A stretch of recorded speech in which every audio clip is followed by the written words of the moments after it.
Një shqiptar i dënuar për vrasje të 3 fishtë është arrestuar në Shtetet e Bashkuara të Amerikës pas afro 3 dekadash në arati gjatë të cilave kishte përdorur identitet të rem dhe kishte arritur të siguronte azil në Britaninë e Madhe.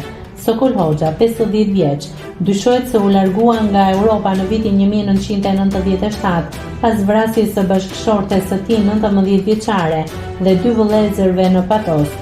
Sipas autoriteteve amerikane, ai ishte paraqitur si refugjat nga Kosova, duke përfituar fillimisht azil dhe më pas shtetësi britanike me identitet të falsifikuar.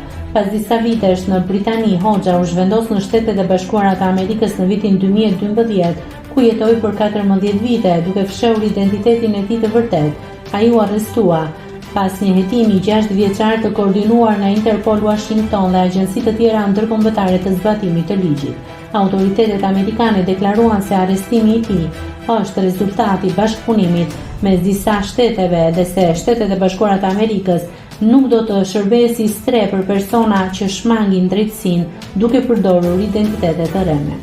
Sipas raportimeve, Hoxha ishte dënuar në mungesë me 25 vite burg për vrasjen e 2 vëllezërve në Shqipëri.